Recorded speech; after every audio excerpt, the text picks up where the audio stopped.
бір жасағаннан шығатын өте дәмді әрі жұмсақ болып шығатын бәліштер, яғни булочка жасайтын боламыз. Достар, видеоның соңына дейін менімен бірге болыңыздар.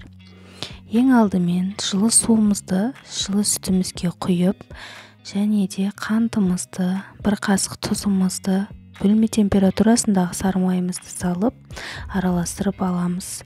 Достар, суыңыз бен сүтіңіз қатты ыстық болмасын, әйтпесе біздің аштығымыз күйіп қалып, қамырыңыз көтерілмей қалуы мүмкін.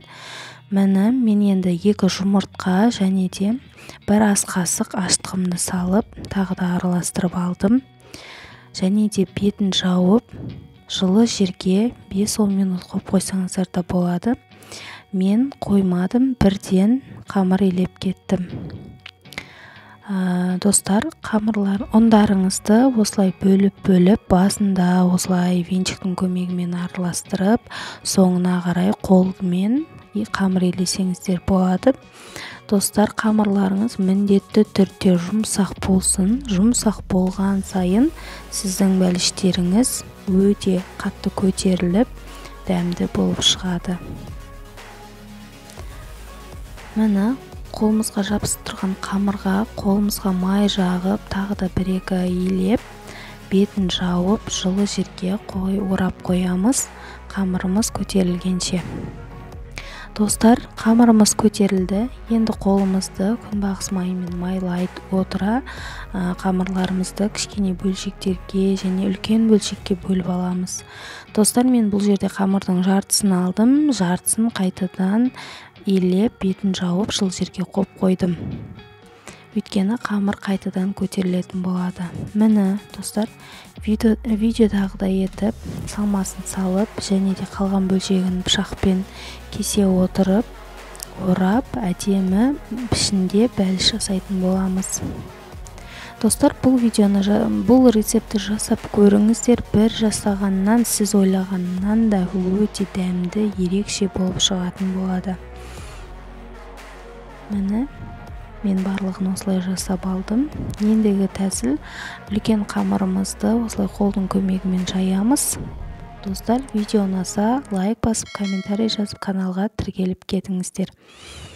Қамырымызды осылай 3 бұрыштап кесіп алып, ортасына салмасын салып, бұрышын бір-біріне жабыстырып, түйіп аласыздар. Жақсылап қараңыздар, салмасы ағып кететіндей болмасын. Мен салмасына варенье сгущенка қолдандым. Ал мына жерде мак және қант сеуіп, ортасына қамырымызды осылай орап, және де осылай кесеміз. Сол кезде жүрек пішіндес бәліш болады.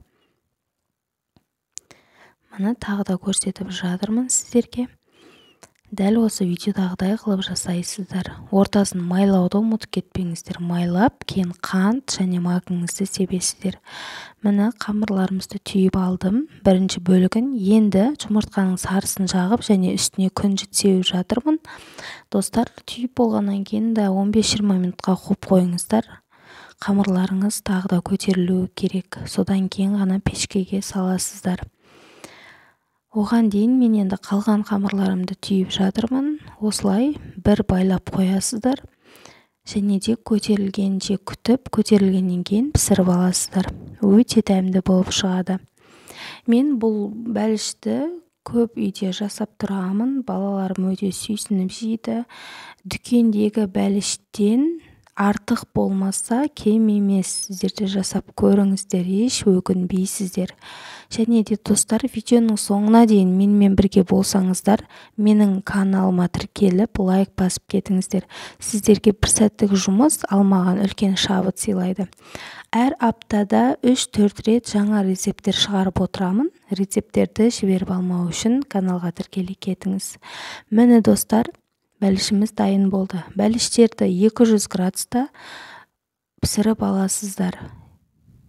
Өте дәмді болып шығады. Мені өздеріңіз көріп тұрғандай.